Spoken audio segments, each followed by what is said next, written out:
Hello students, welcome back to Academic and Professional Success. Now we have rhetorical modes in writing. Different rhetorical modes often converge in the approaches listed above. An essay can be written using any of the above approaches, and they are likely to contain different rhetorical modes or strategies for taking the essay forward. Here is a list of some most popular rhetorical modes and their main functions. നോക്കൂ, നമ്മുടെ different rhetorical modes often converge in the approaches listed. മുകളിൽ നമ്മൾ കുറേ approaches ആണ്. Last class we studied some approaches in academic writing അല്ലേ.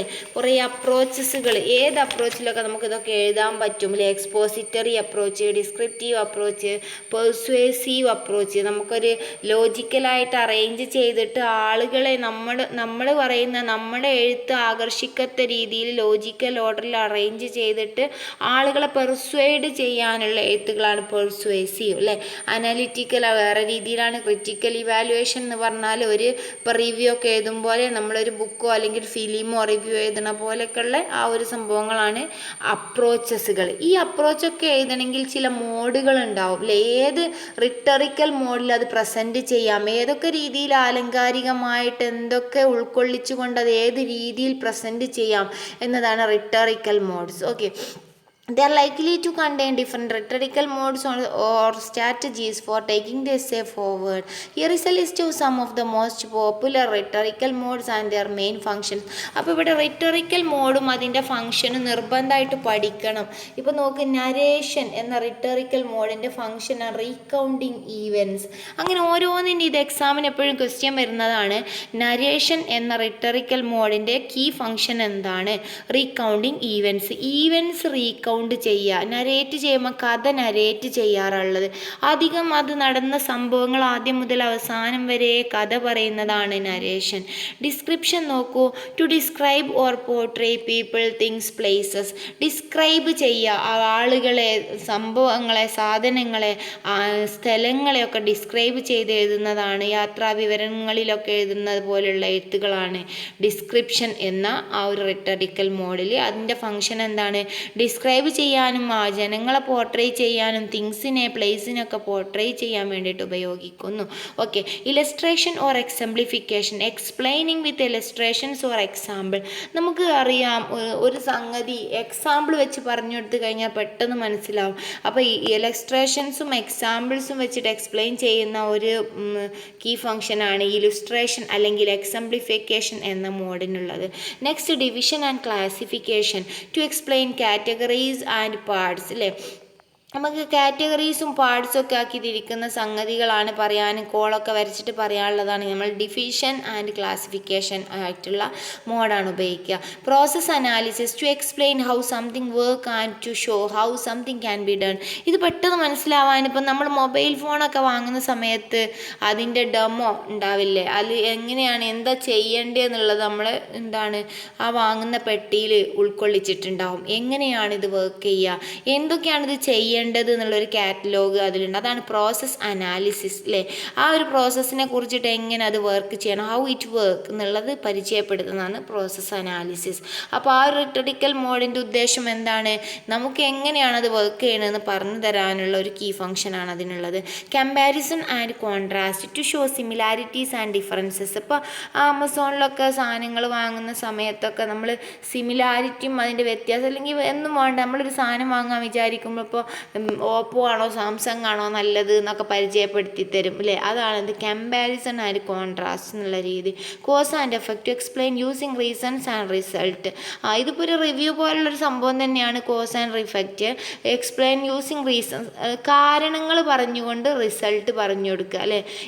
ഇന്നങ്ങളൊക്കെ നേട്ടങ്ങളുണ്ട് ഇത് ചെയ്ത് കഴിഞ്ഞാൽ, ഇതിങ്ങനെയാണ്, ഇതിൽ ഇത്ര മെച്ചങ്ങളുണ്ട്. ഇതൊക്കെയാണ് കോസ് ആൻഡ് എഫക്റ്റ്, കാര്യകാരണങ്ങൾ വിവരിച്ചു കൊടുക്കുന്നതിൻ്റെ ഉദ്ദേശം. Definition, to explain what you mean by something. Explain ചെയ്യുക, നമ്മൾ എന്താണ് ഉദ്ദേശിച്ചത് ഇതിനെ കൊണ്ട് എന്നുള്ളത് എക്സ്പ്ലെയിൻ ചെയ്യുന്നതാണ് എന്ത് definition. Argumentation and persuasion to make claims and substantiate then convincingly. Convince ആക്കാൻ വേണ്ടിയിട്ട് നമ്മുടെ ക്ലെയിംസിനെ സബ്സ്റ്റാൻഷിയേറ്റ് ചെയ്ത് പറഞ്ഞു കൊടുക്കുക അല്ലേ. ഇങ്ങനെയാണ് എന്നുള്ളത് ഒരു ഉറപ്പിച്ചിട്ട് ഈ ഒരു കാര്യം ഇതുകൊണ്ടാണ് ഇങ്ങനെ ആയതെന്നുള്ള ആർഗ്യുമെൻറ്റ് ചെയ്ത് കൊടുക്കുക. ഇതിങ്ങനെ ആവാൻ കാരണം ഇതാണ്. നമ്മുടെ ക്ലെയിംസിന് അതിൻ്റെതായിട്ടുള്ള സബ്സ്റ്റാൻഷിയേഷൻ കൊടുക്കുക, എന്നിട്ട് ആളുകളെ പെർsuade ചെയ്യാൻ വേണ്ടിയിട്ട്. Detail discussion on the different rhetorical modes they are use and examples are given in the forthcoming chapter of this book.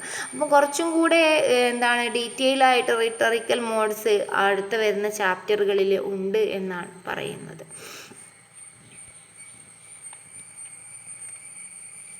Questions ആണ് ഇത്, നമുക്ക് ക്ലാസ്സിൽ വായിക്കാം. നെക്സ്റ്റ് നമുക്ക് പോയിന്റ്സ് ടു റിമെമ്പർ, എന്തൊക്കെയാണ് നമ്മൾ ഈ ചാപ്റ്ററിൽ പഠിച്ചത് നോക്കാം അല്ലേ.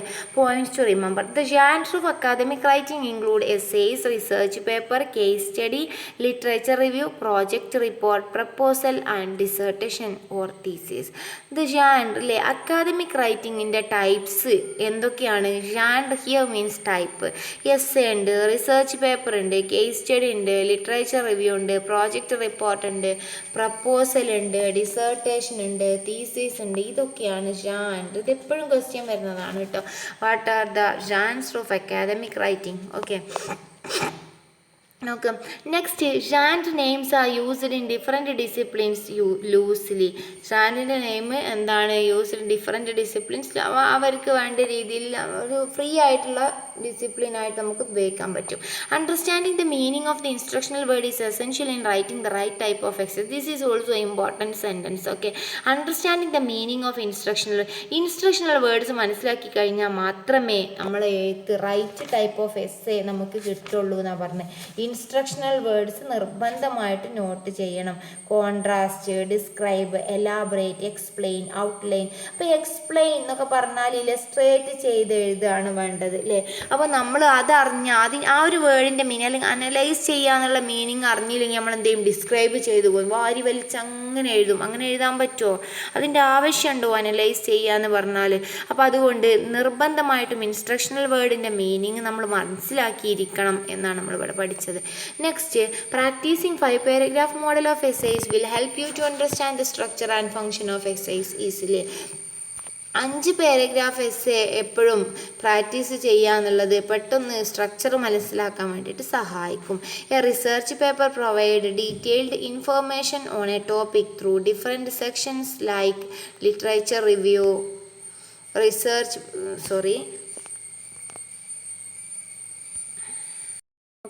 A research paper provides detailed information on a topic through different sections like literature review, methodology, discussion and conclusion.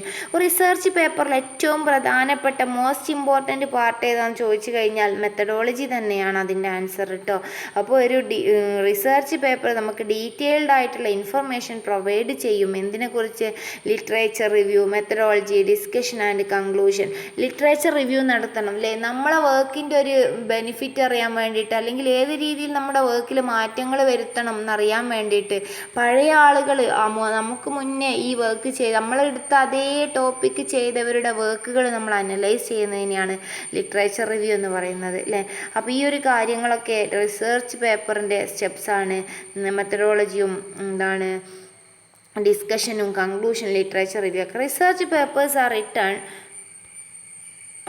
Papers are written strictly following certain styles of presenting sources and evidences to support the arguments or findings of the paper. Research paper strictly follow ചെയ്യുന്ന style presenting the research പേപ്പറിന് നിർബന്ധമായിട്ട് style follow ചെയ്യണം. Presenting the source and evidences to support the arguments or findings of the paper. നമ്മളൊരു പ്രത്യേക style നമ്മൾ follow ചെയ്യണം. Already അങ്ങനൊരു code ഉണ്ടായിരിക്കാം. ആ ഒരു കോഡ് തന്നെ നമ്മൾ എന്ത് ചെയ്യണം? മുന്നോട്ട് കൊണ്ടുപോകണം.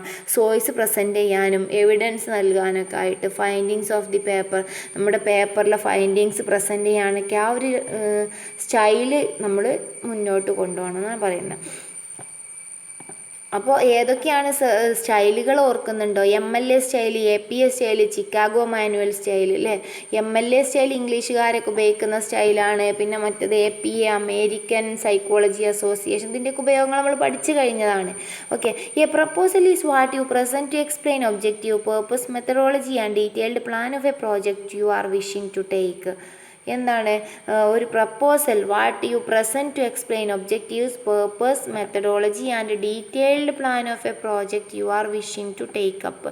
പ്രപ്പോസൽ എന്ന് പറഞ്ഞാൽ ഇപ്പോൾ നമ്മളെന്തെങ്കിലും ഒരു കാര്യം ചെയ്യാൻ വേണ്ടിയിട്ട് ഉദ്ദേശിക്കുന്നുണ്ട്. അപ്പോൾ നമ്മൾ ആ കാര്യം ഏറ്റെടുക്കും എന്ന് പറഞ്ഞിട്ട് ഒരു പ്രപ്പോസൽ കൊടുക്കണം. ഇപ്പോൾ എന്താണ്, കമ്പ്യൂട്ടറൈസ് ചെയ്യാണ്, ഒരു സ്കൂൾ കമ്പ്യൂട്ടറൈസ് ചെയ്യാൻ വേണ്ടിയിട്ട്, നമ്മൾ ഡിജിറ്റലൈസ് ചെയ്യാൻ വേണ്ടിയിട്ട് ലാബ് ഫുള്ളായിട്ട് ഡിജിറ്റലൈസ് ചെയ്യാനുള്ള ഒരു സ്കീം അല്ലേ, ഒരു ബജറ്റ് നമ്മൾ ഏറ്റെടുക്കുകയാണ്. അപ്പോൾ നമ്മൾ എന്ത് ചെയ്യണം? ഒരു സ്കൂളിൻ്റെ ആണ്. അപ്പോൾ ആ സ്കൂളിൽ നമ്മളൊരു പ്രപ്പോസൽ കൊടുക്കണം. ഞങ്ങളിത് ചെയ്യും ഇന്ന ദിവസത്തിനുള്ളിൽ എന്നുള്ള പ്രപ്പോസൽ കൊടുക്കണം.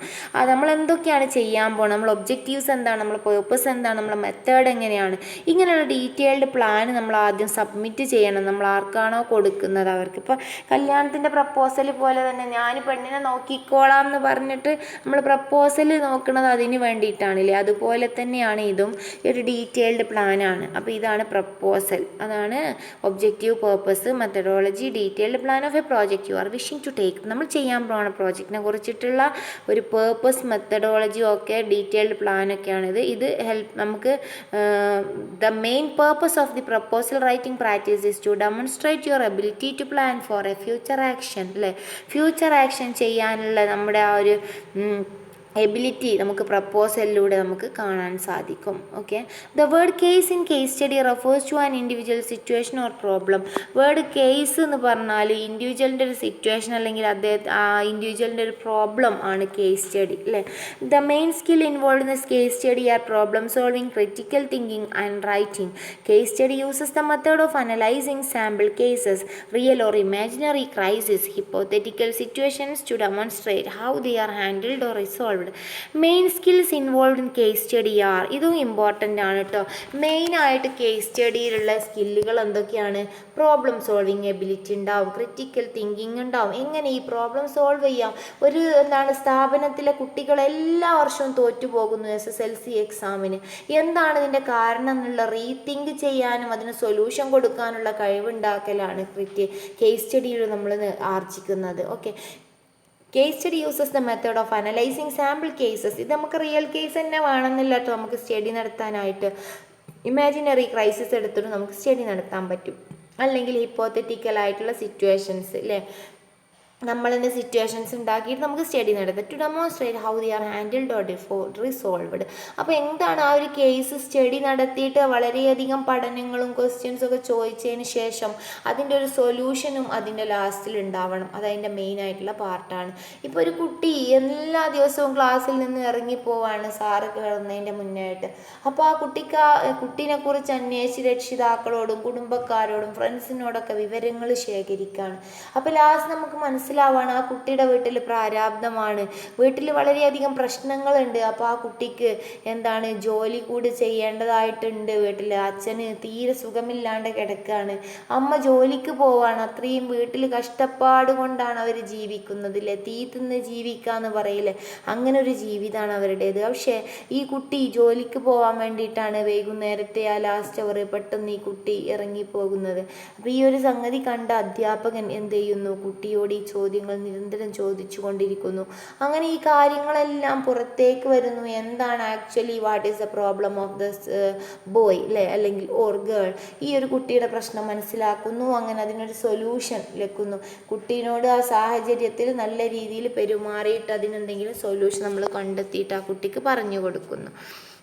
Next, a review of literature attempts to look at the previous writings with a critical eye, often finding out the methodological and other shortcomings. ഒരു റിവ്യൂ ഓഫ് ലിറ്ററേച്ചർ എന്ന് പറഞ്ഞാൽ പ്രീവിയസ് റൈറ്റിങ്സ് നോക്കുക, ഒരു ക്രിറ്റിക്കൽ ഐയോട് കൂടി. നേരെ പോകുന്നില്ല രീതിയിലല്ല നോക്കേണ്ടത്, ക്രിറ്റിക്കൽ ഐയോട് കൂടിയാണ് നോക്കേണ്ടത്. എന്തിനാ അങ്ങനെ നോക്കുന്നത്? നമ്മൾ അതിൽ തെറ്റുകൾ കണ്ടുപിടിക്കാൻ തക്കത്ത രീതിയിൽ വേണം. അപ്പം നമ്മൾ എടുക്കാൻ പോകുന്ന പ്രോജക്റ്റ് വേറെ ആൾ എങ്ങനെ ചെയ്ത് എന്നുള്ളത് നോക്കുന്നതാണ് ലിറ്ററേച്ചർ റിവ്യൂ അല്ലേ. അപ്പോൾ ആ ലിറ്ററേച്ചർ റിവ്യൂ നോക്കുന്ന സമയത്ത് നമ്മളെ ഉദ്ദേശം എന്തായിരിക്കണം? To take at previous writings with a critical eye. ആ ഒരു ക്രൂഷ്യലായിട്ടുള്ള ഒരു ഒരു തെറ്റുകൾ കണ്ടുപിടിക്കുന്ന ക്രിറ്റിക്കൽ ഐയോട് കൂടി വേണം ആ ഒരു വർക്ക് നമ്മൾ നോക്കാനായിട്ട്. Often finding out the methodological and other അതിലുള്ള ഷോർട്ട് കമ്മിങ്സ്, മെത്തഡോളജിക്കൽ ആയിട്ടുള്ള പ്രശ്നങ്ങളൊക്കെ നമ്മൾ കണ്ടെത്തണം അല്ലേ. എന്നിട്ട് വേണം നമ്മൾ അതിനെക്കുറിച്ച് നല്ല രീതിയിൽ അതിൽ വന്ന തെറ്റുകൾ ഒഴിവാക്കിയിട്ട് വേണം നമ്മൾ അതേ പ്രൊജക്റ്റ് ചെയ്യാനായിട്ട്. അപ്പോഴാണ് ആ ഒരു ഗ്യാപ്പിൻ്റെ മാറ്റം നമുക്ക് മനസ്സിലാക്കാൻ സാധിക്കുള്ളൂ. നമ്മൾ ചെയ്ത അതേ വർക്ക് വളരെ കാലങ്ങൾക്ക് മുമ്പ് ചെയ്തതെടുത്ത് നോക്കിക്കഴിഞ്ഞാൽ നമുക്ക് മനസ്സിലാക്കാൻ പറ്റും അതിൽ ധാരാളം പ്രശ്നങ്ങൾ ഉണ്ടാവാം. അന്ന് ഇത്രത്തോളം ടെക്നോളജി ഒന്നും വ്യാപകമല്ലാത്ത സമയത്തായിരിക്കാം അത് ചെയ്തത്. ആ സമയത്ത് അതിൽ ടെക്നിക്കലായിട്ടുള്ള ഷോർട്ട് കമ്മിങ്സ് ധാരാളം ഉണ്ടാവാം. അപ്പോൾ ഇത് മനസ്സിലാക്കാൻ വേണ്ടിയിട്ടാണ് നമ്മൾ ലിറ്ററേച്ചർ റിവ്യൂ നടത്തുന്നത്. ഓക്കെ, നെക്സ്റ്റ് 12ാമത്തെ നോക്കൂ. The word dissertation and thesis are often used interchangeably to refer to the mandatory final project in certain academic program. ഇവിടെ നമ്മൾ ഡിസേർട്ടേഷനും തീസീസും പറയുന്ന സമയത്ത് കാര്യമായിട്ട് നോക്കി വെക്കേണ്ടത് refers the final project in academic program. ഇത് ഫൈനൽ പ്രൊജക്റ്റാണ്, ഒരു അക്കാഡമിക് പ്രോഗ്രാമിലെ ഫൈനൽ പ്രൊജക്റ്റാണ് ഡിസേർട്ടേഷൻ ആയാലും തീസീസ് ആയാലും. ബോത്ത് ആർ ഇൻ്റർചേഞ്ചബിൾ അല്ലേ. Doctoral thesis is lengthier than master degree. Master തീസീസിനേക്കാളും length കൂടുതലായിരിക്കും ഡോക്ടറേറ്റ് എടുക്കാനായിട്ട് അല്ലേ. Structure and methodology varies based on different academic discipline. അപ്പോൾ ഇതിലുള്ളൊരു വ്യത്യാസം എന്താണ്? സ്ട്രക്ചറും മെത്തഡോളജിയും വ്യത്യസ്ത ബുക്കുകൾക്കനുസരിച്ച് വ്യത്യാസം ഉണ്ടാവും. US thesis masters and dissertation for doctoral. US എന്താണ്? തീസീസ് മാസ്റ്റർ ഡിഗ്രിക്കും ഡിസേർട്ടേഷൻ ഡോക്ടറൽ ഡിഗ്രിക്കുമാണ്. UK ബ്രിട്ടനിലാണെങ്കിൽ ഡിസേർട്ടേഷൻ മാസ്റ്റർ ഡിഗ്രിക്കും തീസീസ് ഡോക്ടറൽ ഡിഗ്രിക്കുമാണ്. ഈ ഒരു വ്യത്യാസം നമ്മൾ മനസ്സിലാക്കേണ്ടത്. The word dissertation and thesis are often used interchangeably to refer to the mandatory final project in certain academic program. ഇത് നിർബന്ധമായിട്ടും ചില അക്കാദമിക് പ്രോഗ്രാമിൻ്റെ അവസാനത്തിൽ സബ്മിറ്റ് ചെയ്യേണ്ട മണ്ടേറ്ററി ഫൈനൽ പ്രോജക്റ്റ് ആണ്. നിർബന്ധമായിട്ടും കമ്പൾസറി പ്രോജക്റ്റ് ആണ് ചില അക്കാദമിക് പ്രോഗ്രാമിൻ്റെ അവസാനത്തിൽ. ചില അക്കാദമിക് പ്രോഗ്രാം എന്നുകൊണ്ട് ഉദ്ദേശിക്കുന്നത് മാസ്റ്റർ ഡിഗ്രി പ്രോഗ്രാം അല്ലെങ്കിൽ ഡോക്ടറേറ്റ് പ്രോഗ്രാം. ഇതിനൊക്കെ നിർബന്ധമായിട്ടും ഡിസേർട്ടേഷൻ വെക്കണം. അത് US തീസീസ് ആണ് മാസ്റ്റർ ഡിഗ്രിക്ക് വെക്കാറുള്ളത്, ഡിസേർട്ടേഷൻ ആണ് ഡോക്ടറൽ ഡിഗ്രിക്ക് വെക്കാറുള്ളത്. ഏതായിരിക്കും ലെങ്തിയർ? ഡോക്ടറൽ ഡിഗ്രീൻ്റെ പേജുകളായിരിക്കും ലെങ്തിയർ അല്ലേ. സ്ട്രക്ചറും മെത്തഡോളജിയൊക്കെ വ്യത്യാസം ഉണ്ടാവും. എന്താണ്? Doctoral thesis is lengthier than master degree thesis or dissertation. Okay, ഈ ഒരു പോയിന്റ് ഓർത്ത് വെക്കുക. In college assignment you may also be required to follow one of the following approaches. നമ്മൾ കോളേജ് അസൈൻമെൻറ്റുകൾ എഴുതുന്ന സമയത്ത് നമുക്ക് നിർബന്ധമായിട്ടും ചില ഇൻസ്ട്രക്ഷണൽ വേർഡ്സ് നോക്കിക്കഴിഞ്ഞാൽ നമുക്ക് മനസ്സിലാക്കാൻ പറ്റും ഏത് അപ്രോച്ചാണ് സ്വീകരിക്കേണ്ടത് എന്നുള്ളത് അല്ലേ. Expository, descriptive, analytical, persuasive, narrative and critical. More than one type of writing may be required one academic writing assignment അല്ലേ. ഒന്നിലധികം ആവശ്യമായിട്ട് വരും നമുക്ക് അപ്രോച്ചസ് എടുക്കേണ്ടതായിട്ട്. അപ്പോൾ എക്സ്പോസിറ്ററി അപ്രോച്ച്, ഡിസ്ക്രിപ്ഷൻ അല്ലേ, അനലൈസ് ചെയ്യുക, പെർസ്വേസീവ്, നരേറ്റീവ് അല്ലേ, ഇതിനൊക്കെ നമ്മൾ പഠിച്ചിട്ടുണ്ട് ഇതിൻ്റെയൊക്കെ ഉപയോഗങ്ങളും ഇതിലൊക്കെ ഓർക്കേണ്ട പോയിന്റുകളും. അപ്പോൾ ഇത്രയൊക്കെയാണ് ഈ ഒരു ചാപ്റ്റർ. നമ്മൾ എന്ത് ചെയ്യാണ്, first chapter I conclude here. ഇവിടെ വെച്ചിട്ട് നമ്മൾ ഫസ്റ്റ് ചാപ്റ്റർ കൺക്ലൂഡ് ചെയ്യാണ്. നമുക്ക് ക്വസ്റ്റ്യൻ ആൻസർ മാത്രമാണ് പഠിക്കാനുള്ളത്. ആ ക്വസ്റ്റ്യൻ ആൻസറുകൾ നമ്മൾ എന്ത് ചെയ്യണം, നമുക്ക് ലൈവിലായിട്ടോ അല്ലെങ്കിൽ ക്ലാസ്സിലോ നമുക്ക് എന്ത് ചെയ്യുക, അത് ഷെയർ ചെയ്യുക. ക്ലാസ്സിൽ മീൻസ് വാട്സപ്പിൻ്റെ പ്ലാറ്റ്ഫോമിൽ നമുക്ക് ക്വസ്റ്റ്യൻ ചോദിച്ചിട്ട് നിങ്ങളുടെ ഡൗട്ടുകൾ ക്ലിയർ ചെയ്തിട്ട് നമുക്ക് റെഡിയാക്കാം. Okay, thank you.